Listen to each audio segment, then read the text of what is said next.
Okay, guys, welcome back to the channel. I'm Last Son, and this is our TEW 9 Development Journal. It's day 9. Today, we're going to talk about more realistic avatars. So, the way the user avatar functions now has been made more realistic, removing the overtly gamey elements like user talents and the Iron Fist slash Velvet Glove system. In their place, the game now uses avatars' personality, skills, and attributes for evaluating how they interact with people and what their ability level is. Additionally, it will now keep track of your decisions and actions in order to figure out how they're going to be viewed by other people, what your reputation is going to be. The end result now is we have a more realistic system where it should feel more like you are the avatar, and it's all handled by the game without the user needing to do anything. So, along with that, now we have mortal avatars. They've always been immortal in the past, and that was because of coding reasons. It's obviously unrealistic, and the code reason no longer applies. So, this has now been changed, and your avatar will eventually pass away. However, they do get special protection, and they aren't eligible for random deaths and can't die before the age of 66 under any circumstance. These special conditions are to stop it from ruining games by having your avatar die suddenly when you're in the middle of something. Once you get close to the point where your avatar is eligible to die, the game will warn you and recommend you utilize this next feature, changing avatars, with the change avatar button. This is available from the options screen and can be used whenever you want. You don't have to wait for your avatar to get old. You can just change anything time you want.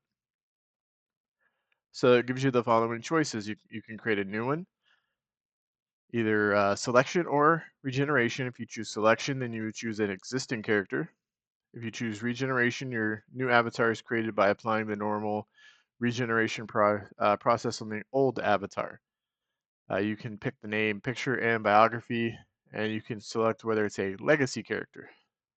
If you do choose to be a legacy character, then you will start with a relationship with your old avatar. Career, either choose or replace. If you select choose, you can either select the company to work for, or you can choose to be unemployed. If you choose replace, then your new avatar simply replaces the old avatar in the job they had. Any existing storylines, pre-booking stables are all retained, so it's a direct continuation. That's really awesome. I think so far this sounds really cool. You can create like the McMahon dynasty with all the different McMahons that have had their hands in the WWE and just continue that line. That's pretty cool. Old avatar. You can either retire, normalize, or normalize and release. Choosing retire means the old avatar leaves the business immediately. Normalize means the old avatar becomes a normal AI controlled character and keeps whatever their current status is, including remaining on the roster of the company they were booking. Choosing normalize and release is the same as normalize, except the old avatar is released from whatever company they had or they were the head booker of. You still retain your user specific features like your user log, shortlist, etc. after changing the avatar because it's a continuation of your journey as the player. So it's not a hard reset. That's pretty cool too. Note that if your avatar does die before you begin, you choose to change, then the game will not be able to continue until you pick a new avatar or leave the game in multiplayer scenarios. So overall, it says this new system gets rid of the unrealistic nature of the avatar mysteriously being immortal by giving you much more flexibility over being able to change characters whenever you want. It also means that you can easily create a legacy, with your original avatar potentially being succeeded by their children and potentially grandchildren. The change avatar button is also really handy if you just decide you want to move on to a different company for a fresh challenge, as you no longer need to go through the process of adding new players, having old players leave the game, etc. Avatar wealth. If the user avatars has a wealth rating of rich or greater, they will automatically be able to donate some of their personal funds when founding a new company. Previously, this was a feature that only could be used by AI characters.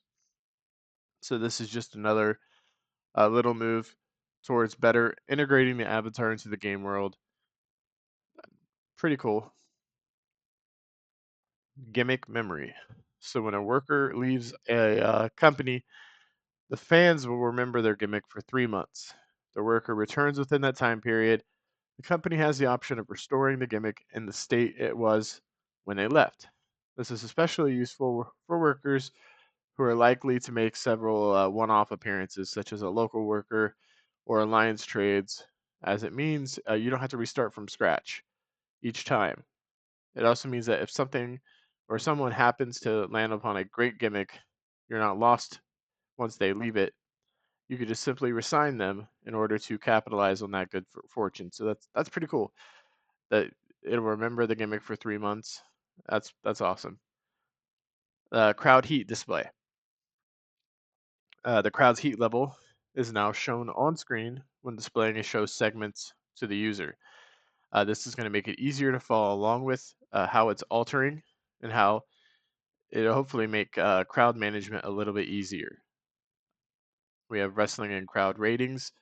For added detail, the match output screen now lists the individual wrestling and crowd ratings for the bout, as well as the overall rating you're familiar with. It says it's just one little extra detail some people have requested. Editing during booking. The in-game editor is now going to be available during the evening phase of the game so that you can make edits during the booking phase if you want to. The Power 500 placeholder and alternates. By request, the Power 500 editor now allows placeholder text to be added. So that means any workers who aren't in the database can be included to this list, particularly useful for historical data. So um, additionally, it says the text can be used to create alternate names for workers, allowing them to appear as an alter ego or a past identity. It's just going to give those us players and then who enjoy databases. These database makers are now going to get extra control over everything, so they can put workers in and alternate egos, things like that, for historical replays. Company editor subscreens. By request, the company editor now has subscreens that allow the user to alter events, title belts, tag teams, and stables. This means editing quicker as it removes the need to go into a different section of the editor. So, pretty cool features today. We're now going to have massive changes to avatars, and it now will feel like if you can play that long to create a legacy of different avatars, you can now do that, which is really cool. I think it'll add a lot of stories for diaries and YouTube series, and I'm looking forward to this. Every day seems to add a little bit more excitement for this game, and I'm actually really just happy that that's happening. Um, because other games, I'm not saying I'm not even saying TEW, but other games, you can get a surprise drop announcement. It doesn't really build up too much hype, and then it kind of just falls flat. So I'm kind of excited that they had the surprise announcement. They're building the excitement as we go here, dropping all these new features that people have been asking for, and I think it's just going to be a really awesome game. Can't wait for the 27th. So I hope you guys like this. Please, if you do, leave a like, leave a comment, subscribe to the channel if you're not, hit the notification bell. I have quite a few series going on right now. One in TEW, one in Journey of Wrestling, one of Out of the Park Baseball. Check those out. I'm Last Son. This has been TEW 9 Dev Journal. We'll come back tomorrow for the last day of this week, day 10. And I'll see you guys there tomorrow. I hope you have a wonderful day.